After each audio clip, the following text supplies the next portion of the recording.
So we are in Unit 4 of 8. Unit 4 of 8, and this is chapters 7 and 8 in the book. Okay, so yes, you do have some things to fill in. Let's fill that in, and I'll go over it. Okay, so one of our topics is energy in this unit, and energy is actually a scalar amount. There's not necessarily a vector that goes with energy. It's not a direction for energy. And it's simply associated with the state of an object. We learned this a little bit in 9th grade. It could be due to the object's motion, like we can calculate its kinetic energy, or it could have potential energy, which we'll study in the next chapter, but still in this unit. So kinetic energy is due to the motion of an object, and we have this formula 1/2 mv squared. And of course, noticing the squared, would it really matter if you're going forwards or backwards to calculate your kinetic energy? No, because if you have a negative value for velocity, you're just going to square it anyway. So kinetic energy should always be a positive value. The unit here, SI units, joules. Of course, based off our formula, M would be in kilograms. We got meters per second squared. So that would be 1 kilogram meter squared per second squared, which would be the energy required to move a 1 kilogram object 1 meter at an accelerated rate of 1 meter per second squared.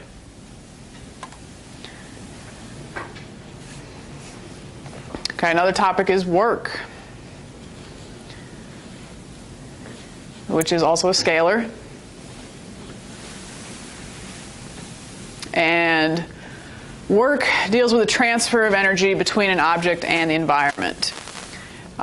We can say that we push on this box, perhaps we accelerate it, we give it more kinetic energy, so we have done work on the box. We've done positive work. Or vice versa, maybe we are like slowing it down. Maybe it's sliding into us, and it's almost like we're sort of absorbing that energy. So either the box did work on us, or we could say negative work was done on the box. It says you push a box and move it forward, and now has kinetic energy, which came from you. Okay, that's an example of doing work on the box. Positive work would always increase kinetic energy, and negative work would decrease kinetic energy.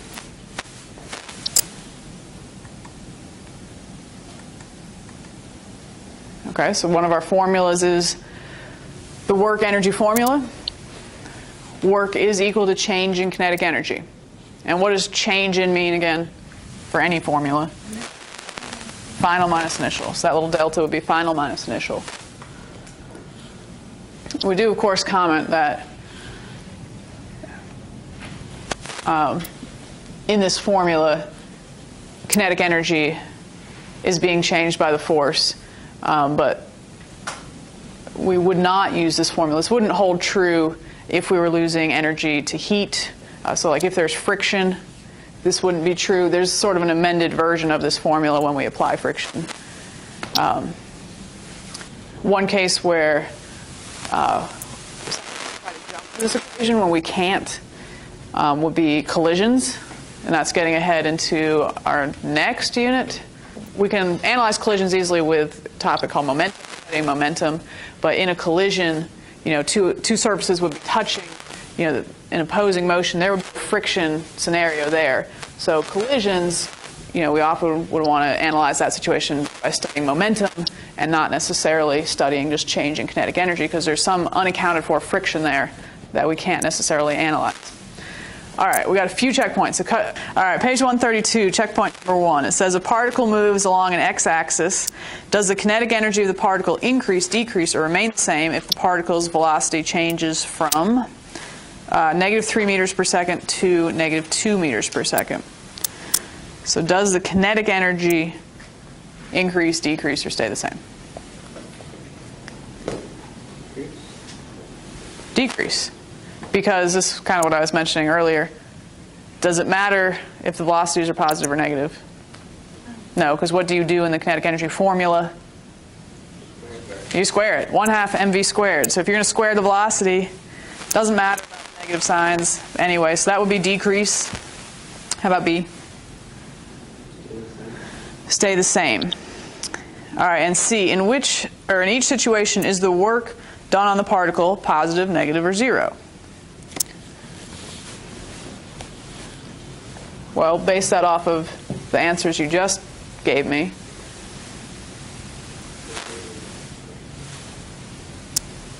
Okay. Because the initial kinetic energy was bigger there, because we said the kinetic energy decreased, so we'd have a negative work in the first one. And what about the second one? How did the kinetic energy change? Stay the same. So what would we say about the work? If they're the same values, same minus same, or whatever minus the same thing, what's that going to give you there? 0. So we would say the work done on that object was 0. All right, now let's try to think about that one example just for a second. It says the velocity of something went from negative 2 meters per second to 2 meters per second. So which way was it going originally? Okay, it's going to the left. And then ultimately it's going which way? To the right.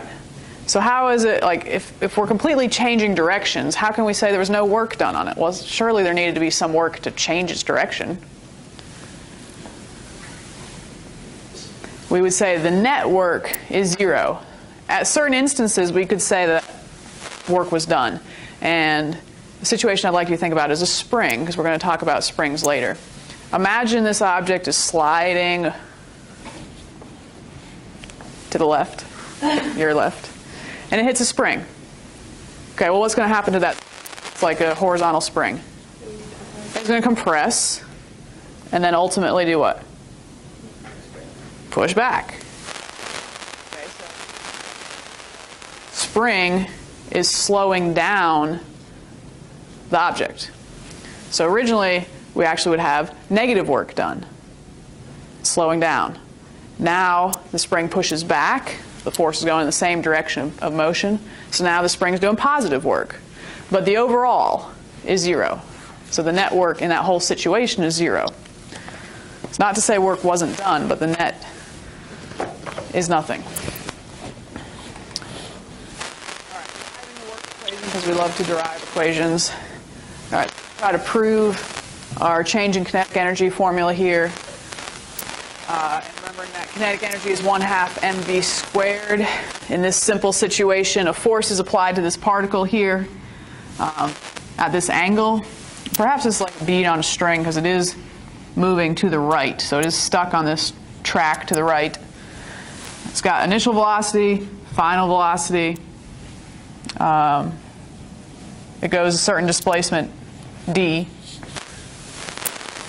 And that's about all we're given. Of course, the force that is directed in the line of motion of this particle is the component force. So therefore, the acceleration that matches everything else too. The acceleration that matches velocity, initial, final, would also be acceleration x component. But we're trying to prove the kinetic energy. So kinetic energy is v squared, 1/2 mv squared. So what kinematic formula do you know that has at least v squareds in it that might help us?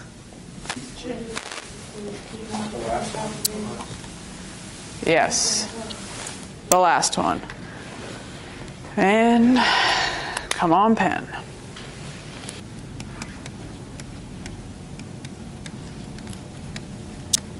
Okay, so this is a little blank slide you got off to the side. So we know this kinematic equation, and we're going to plug in the stuff that we were given, which is, for the most part, those same variables. Except I'm going to make that AX, and I'm going to make the displacement just D. And now I'm going to try to make this look like change in kinetic energy. So I'm going to move the V naught to the other side.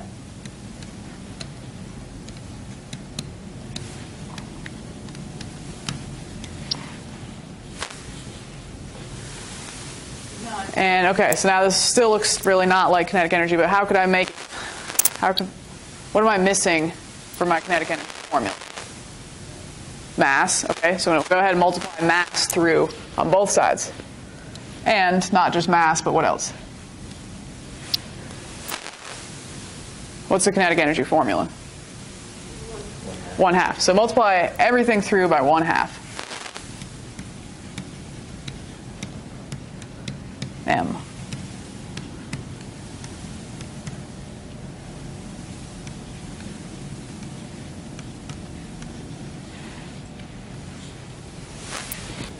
And what's M times A?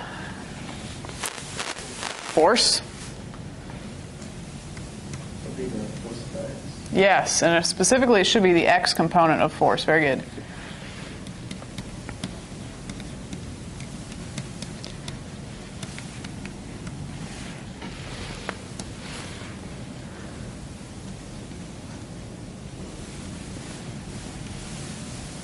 Okay, so the left-hand side, we did make that look like change in kinetic energy, so that is change in K. And this right-hand side, this Fx times d must be what? Work. So this is our other formula for work. Now, it's not necessarily specifically Fx times d. That just kind of applied in this. But the important thing here is that they were in the same direction. So that's one of our key points of finding work, is that the force and distance must match direction. And we'll talk about that a little more in a moment. No. But it is based off of vectors. So we're getting there.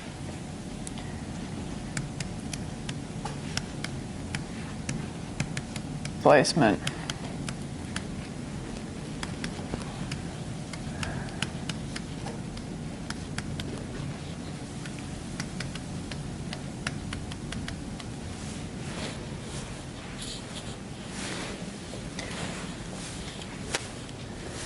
And be a little careful with all the W's, because we've used W before, obviously, as what? As weight. So now we got weight and work. And it is a unit, watts. But that shouldn't be applying just yet. All right. So I made you write it, and it's written right here as extra reminder. Force and distance must match. And Zach is right. Force and distance are vectors, but work is not. Work actually is a scalar. It's kind of interesting. And this specific type of vector math has a name. This is called the dot product. You are sort of multiplying force and distance together. But when you put the dot in there, the dot means that you only want to use the components that are in the same line. So if you think about that example we just had on the board, where like the displacement was to the right, but the force was sort of up like that. In fact, let me draw that in a different color. I don't necessarily want to multiply the force value times the distance value. I've got to find the Fx component to multiply by the distance. And the way I would find the Fx component would be if I knew that angle in between them, well, then that would be perfect. I would just do the cosine of that angle. So, is that supposed to be theta? Or phi, apparently, in this particular one. Just it's an angle. Same thing. Except it's called phi, not theta. I don't know why I switched to that one. Perhaps the book did. But if you are, if you're using this formula, that's fine. Just make sure that angle is the angle between them. If you have if you know some different angle, perhaps you would actually need sine. But that should be the angle between them. So this is called the dot product. So this is your long version of work energy formula, or the work is change in kinetic energy. So wait, we're trying to find if distance is distance, we're trying to find the sine of theta? No. I was just saying I'm trying to think of an example. Like if you knew that angle instead of that angle. Why you would, I'm not sure. But So no matter what, when you're trying to find work. it's always cosine if it's the angle in between force and distance. Yes. It would almost always be given. But if it's a case where you're finding your own angles, just make sure you're you're finding the angle in between force and distance. I mean, we've drawn plenty of triangles, like, you know, all the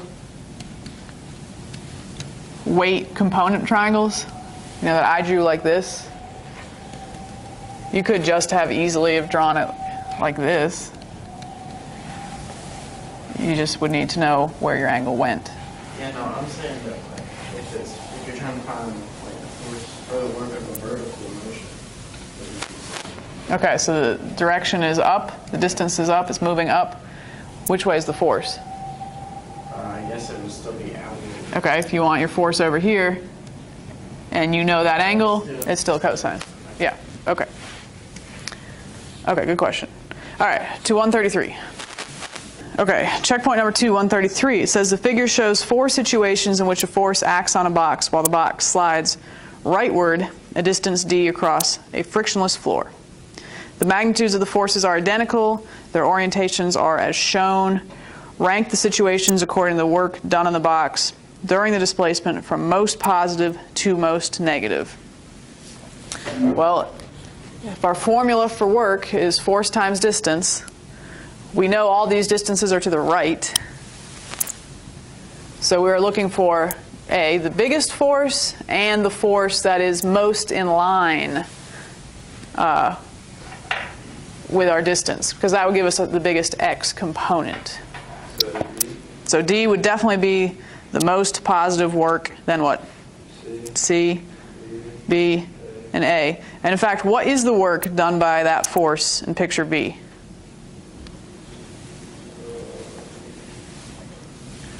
What is the x component of that force? 0. So we would say that that force is not doing any work on the box. That force is not responsible for it moving to the right at all. Okay. Moving on. Okay, so we have a 6 kilogram block. Initially at rest is being pulled to the right along a horizontal frictionless surface by a constant horizontal force of 12 newtons. Find the speed of the block after it has moved 3 meters. And we're going to do this 2 ways. Once using our new formula, our work kinetic energy theorem, and once using a kinematic equation. So find the speed of the block. Give myself a little room. Bless you.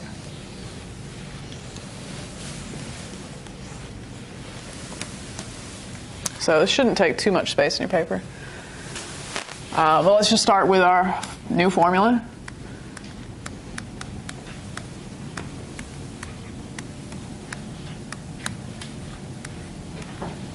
I'll try to be extra careful to make sure I'm indicating those are still vectors with the dot done. All right, so we're trying to find the speed of the block after it goes a certain distance. Do we know the initial speed of the block? Yeah, it started at rest, so I actually don't even need this whole term because V naught is 0.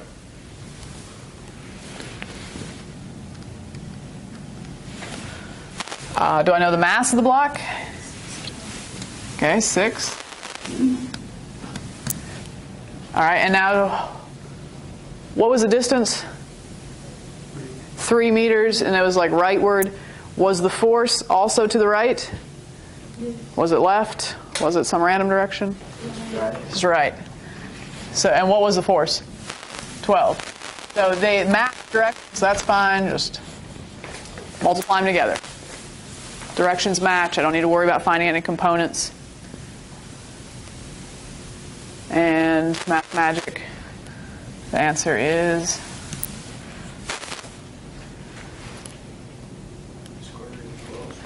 36 divided by 3, 12, square root of 12. I guess you could do 2 squares of the... 2 radical 3. Yeah. Okay, you just feel like leaving it like that? There we go. Okay, so since none of us have our calculators out, we'll leave it like that. Okay, so that was using the work energy theorem, work kinetic energy theorem. Now we're using kinematics. using kinematics, I want the final velocity. I knew the initial was 0. What other motion terms do I know for kinematics? I know displacement was 3, but I've got to know one more thing. Time or acceleration. I can find one of them. I can find acceleration. How? Yeah, I know the force. The force was 12. What's our basic force equation? Yeah, this is our net force. F net equals ma, so 6 times a. So a must have been 2. All in SI units. Looks like we would be using the squared one, the last one.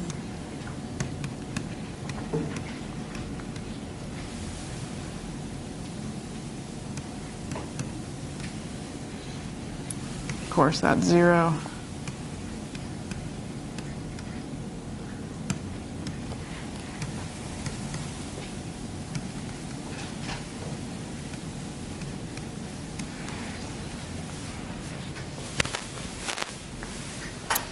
So hopefully we already knew there were sometimes more than one way to do a problem, more than one way. But there's just an example of that. So fill in this one. We're just going to talk about math for a second. Not that that's rare, but just purely talking about the dot product as mathematical operation. Again, the dot product does mean we're multiplying two vectors together and we're ending up with a scalar answer. So this has no direction associated with it. And dot product just means you do multiply your vectors, but you multiply only the components that are in the same line. If you know the angle between those vectors, it would be the same as doing the magnitude of A times the magnitude of B times cosine of the angle in between them. And we know our little cosine function looks like what?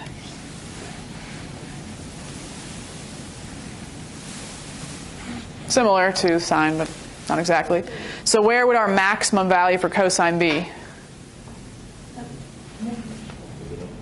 Which is what angle? 0. And where is it our most negative? 180. And then where is it 0? 90. So if ever your angles, the angle between your vectors is 0, meaning they're in the same line, then you'd have your maximum value for the dot product. If the angle between them was 90 degrees, then the dot product is nothing, because there are no components that match in that scenario. And then 80, you'd still have your maximum magnitude, but it would be negative. You'd have a negative value there.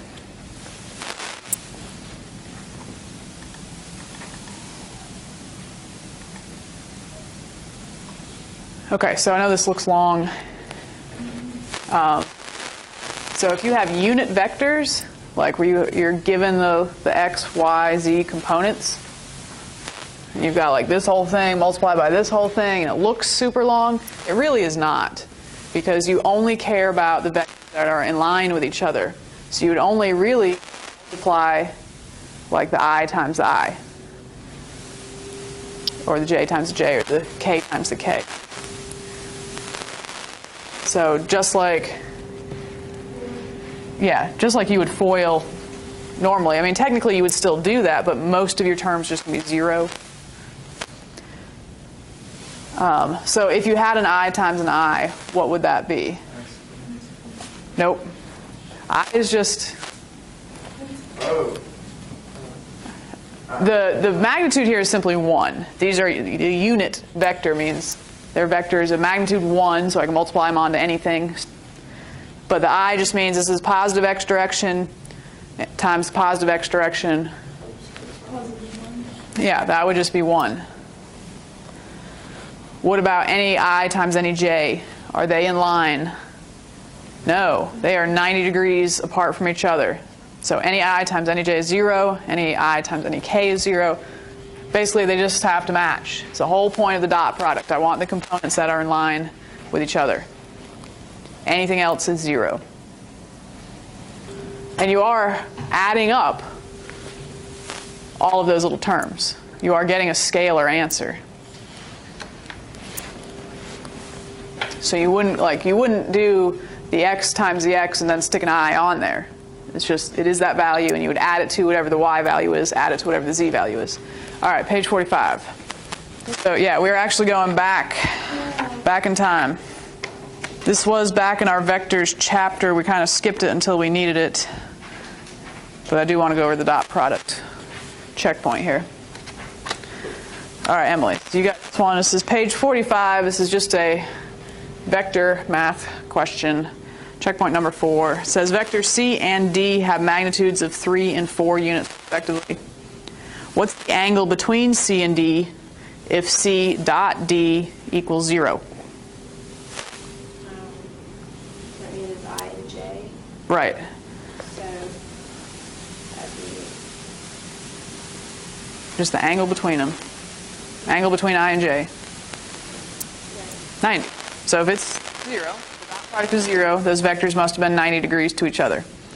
What if you got 12? What would be the angle between them?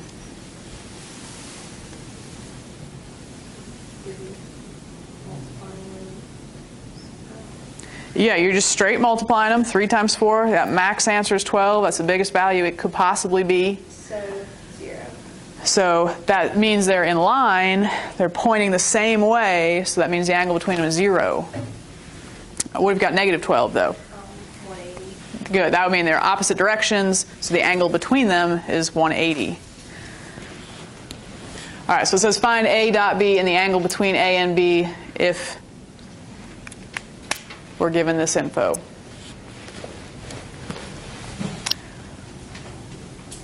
All right, well, it is conveniently written out in unit vector notation.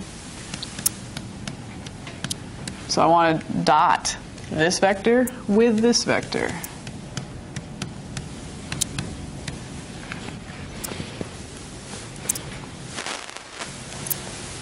So just like you would FOIL or distribute, you're going to multiply the 3i times negative 2i. You can multiply the 3i times 3k.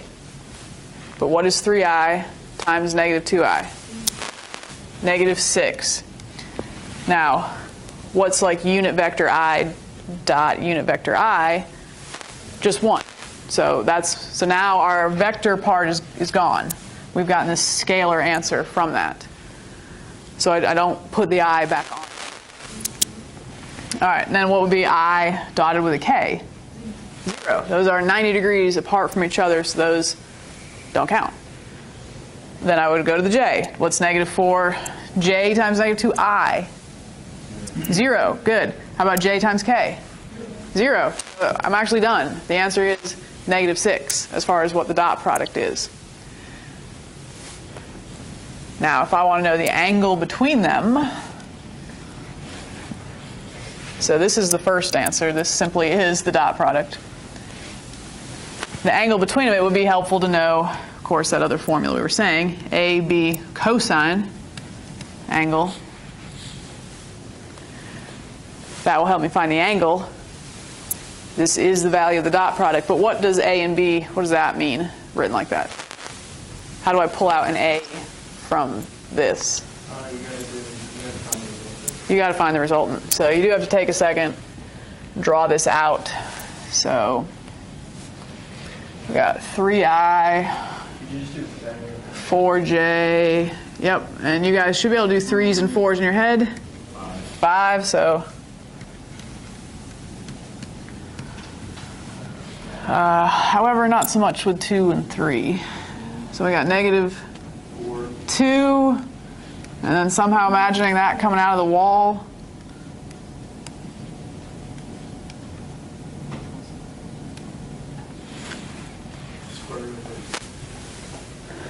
Is it? Yeah. All right, somebody get out a calculator. So, multiply that, divide the other side, and then you're going to do your inverse cosine.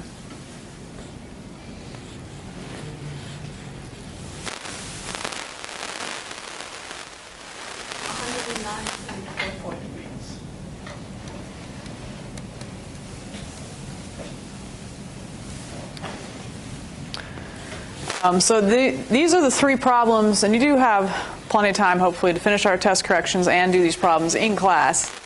They're just dot product problems from the vectors chapter. I will comment, though, that some of them are using like I, J, and K, so there is such thing as like three-dimensional Pythagorean theorem. You can say d squared equals, a squared plus b squared plus c squared, square root, FYI. Which you will need for one of those.